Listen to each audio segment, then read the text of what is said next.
was Gimme Shelter from Sisters of Mercy on Music View on WNYU. I'm John Loscalzo. We're sitting with Andy from Sisters of Mercy. As far as songwriting, we haven't even touched upon songwriting. You've said there's a lot of black humor in the songs.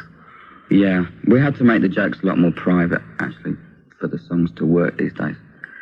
Most of the irony generally comes out on stage these days and not on the records. Because with the records, you bypass a lot of the stupidities of rock and roll.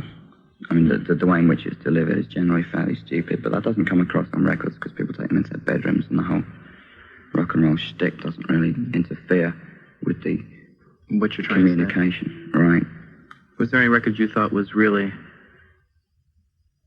maybe not funny, but had a twist to it, an irony to it that just went over people's heads? They totally just ignored it. What, of ours? A record of ours? A record of yours, yeah. Yeah, all of them.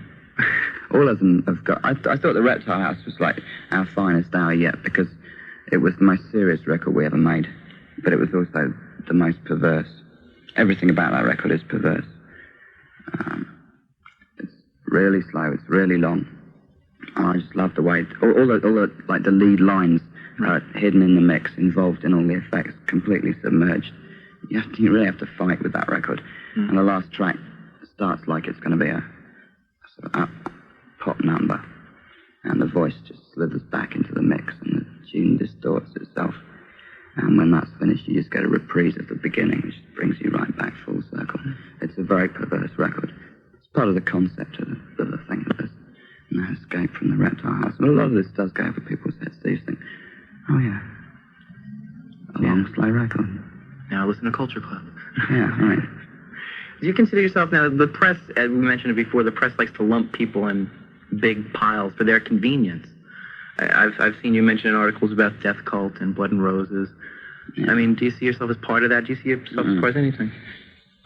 No, well, yeah, we see ourselves as part of the rock and roll tradition, which is where we differ from all those people. They make a big deal about being some brand new thing.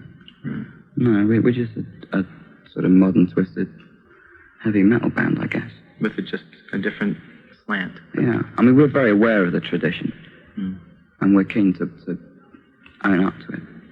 Hence, records like 1969 and Gimme Shelter. And we're also keen to point out the sort of parallel reference points. There's nothing wrong with us doing like Jolene and Hot Chocolate songs. Because music is music. It's as simple as that. Yeah, America's got a much better attitude towards songs. In England, a lot of what a band does is hurt by its status in the fashion stakes. And we have weird programmers on the radio in England, 60s nostalgists, and Motown fetishists. And we have that around here too, so right. It's just not as... In England, if you do like a cover of a Supreme song in a fairly sort of electro-poppy way, you're guaranteed a top 10 hit. And a lot of people like do that. Right. Well, is it because I guess the country's smaller? That's why you can get away with something that fast. It's the generation of DJs that grew up through the pirate stations and are now like head of like entertainment in the various corporations. And it's also the record companies looking for quick returns.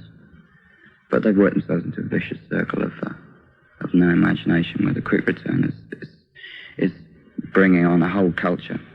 Where there aren't any bands that are really being supported by record companies who can inspire any loyalty in the public at all. When I grew up, there were bands who gave you something to live by, like reinforced your social code or whatever. Now there isn't that at all. There are bands that will sort of reinforce an hour of your Saturday night, and that's about the extent of it.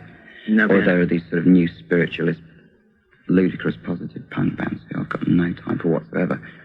Mostly because no one can write a good tune. With that, we'll hear Fix from Reptile House from Sisters of Mercy. A very brave record, I might add. On 89 years. We're back on Music View on WNYU FM with Andy, the lead singer of Sisters of Mercy. We just heard Fix from Reptile House. What's in the future for Sisters of Mercy?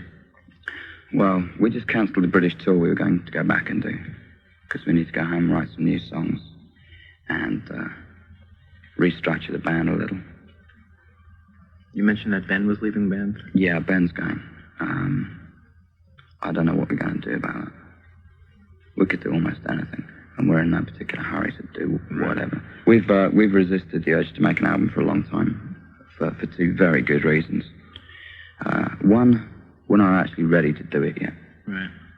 And two, we're not going to do it until someone gives us the money to do the job properly. Play with other people's money. So this is like a long-term thing in my view, and I've no intention of sticking 12 average songs on a piece of plastic recorded in a hurry, right, so that someone can like not distribute it and the band can die like every other band of our generation seems to be in a hurry to do. Andy, I'd like to thank you for being on Music View tonight.